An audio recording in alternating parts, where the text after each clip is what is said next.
Makin koplak putri mantan presiden disangka TKW dan kopernya diacak-acak petugas bea cukai.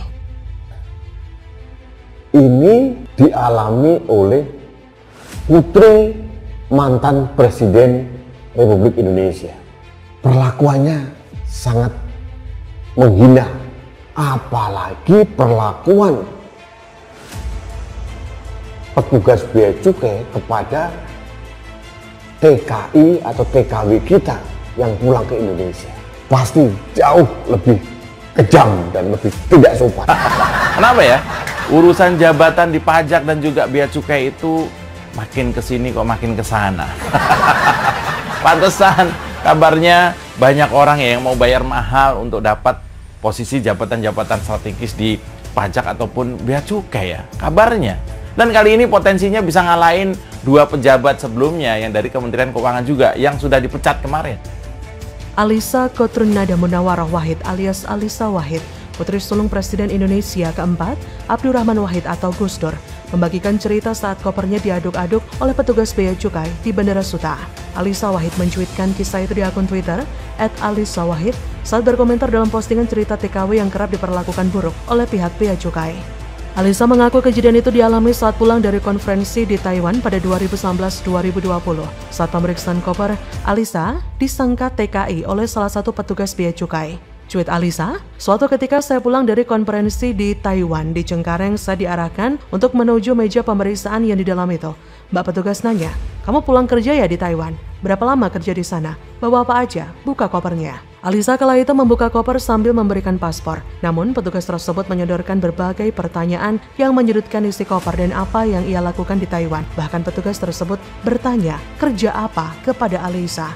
Menanggapi hal tersebut, Jubir Kementerian Keuangan Justinus Prastowo pun meminta maaf atas kejadian yang dialami Alisa Wahid. Namun ia tidak memungkiri petugas bea cukai di bandara juga memiliki kewenangan untuk memeriksa barang milik penumpang dalam rangka memastikan adanya kecurigaan yang dianggap di luar batas kewajaran. Walaupun membongkar-bongkar koper itu memang kewenangan petugas dalam rangka memastikan kalau ada yang dicurigai atau secara profiling di luar kewajaran. Ia kembali memastikan kejadian tersebut dilakukan oleh oknum belaka dan meminta maaf atas pengalaman buruk yang dialami Alisa Wahid. Tapi sekali lagi bea cukai sudah menerapkan best practices. Itu pasti bukan karena sistem atau kebijakan itu individual, ya selalu ada kan individual yang menyimpang. Ia kemudian meminta maaf kepada Alisa atas kejadian tidak mengenakan tersebut. Sebelumnya juga ada kejadian bahwa seseorang yang menang perlombaan di Jepang diberikan piala. Lalu ketika pulang ke Indonesia, ia harus membayar 3 juta rupiah untuk membawa pulang pialanya ke rumah. Sayangnya, si perempuan tersebut juga harus sampai disuruh menyanyi untuk membuktikan bahwa dia benar-benar menang di kantor bea cukai. Bahkan kurang ajarnya lagi yang bikin emosi adalah orang bea cukai mempertanyakan hal-hal yang sifatnya tidak ada urusannya sama mereka.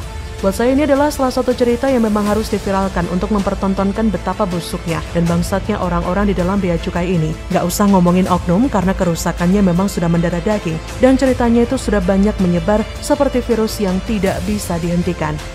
Tapi sampai saat ini saya nggak melihat adanya gerakan-gerakan yang cukup untuk membereskan para bajingan yang ada di dalam Kementerian Keuangan atau yang di bawahnya Kementerian Keuangan. Buat saya mereka-mereka ini adalah orang yang harus diajar habis-habisan dan dibuang dari kementerian dengan mekanisme yang diatur di dalam Undang-Undang Tenaga Kerja, khususnya di dalam bea cukai dan pejabat pajak. Apakah harus nunggu viral dulu baru ditindak? Jadi bagaimana menurut Anda? Ngakak, saking putus asanya, Suginur tantang JPU ketemu di pengadilan Padang Masyar, ciut ancaman 10 tahun penjara, G. Ironisnya, agama yang seharusnya menjadi pendamai dan penenang jiwa, kemudian menjadi alat untuk memprovokasi dan menyebarkan kebencian. Baik salahnya itu ya Mas Bambang Tri itu yang mempertanggungjawabkan. Harusnya kalau mau ditangkap, Mas Bambang Tri, jangan saya. Mundur teratur, nggak tahan dengan kegilaan-kegilaan mereka. Dan saya jadi penasaran ya, apakah sih penyebab dari mundurnya ke-13 pengacara ini?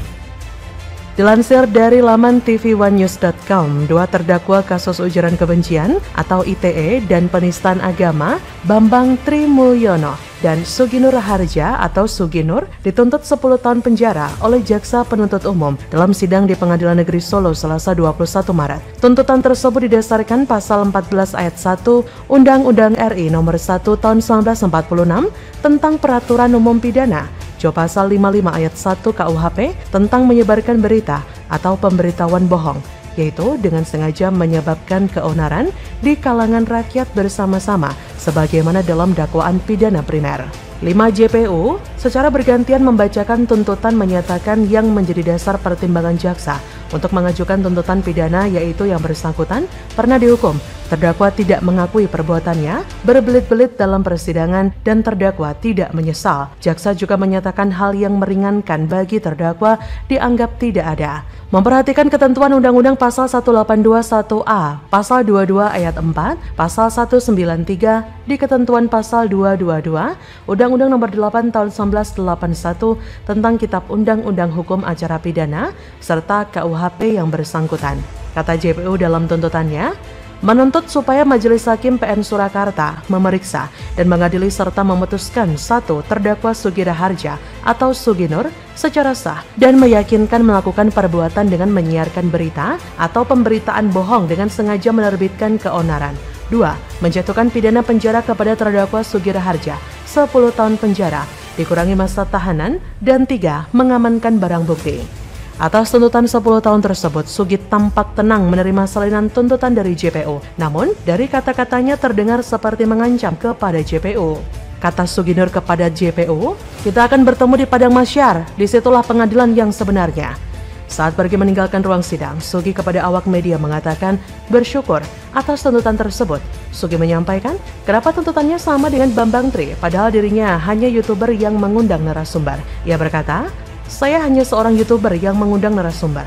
Nah, itu intinya, dan di persidangan begitu alurnya.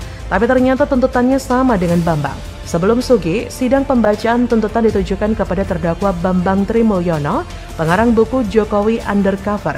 JPU juga menjatuhkan tuntutan pidana penjara kepada terdakwa saudara Bambang Tri Mulyono selama 10 tahun, dikurangi masa tahanan terdakwa selama di dalam tahanan dengan perintah terdakwa tetap ditahan.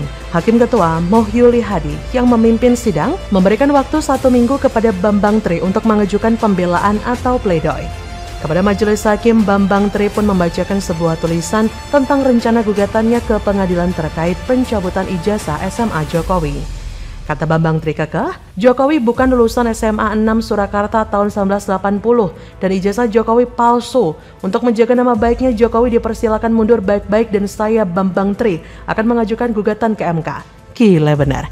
Bambang mengatakan bahwa penggalan tersebut adalah bagian dari dokumen pledoi yang akan dibacakan nanti. Dokumen itu disebut tidak diubah sejak 3 bulan lalu. Usai sidang, Bambang Tri enggan berkomentar banyak.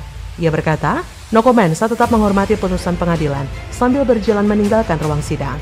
Bagaimana menurut Anda?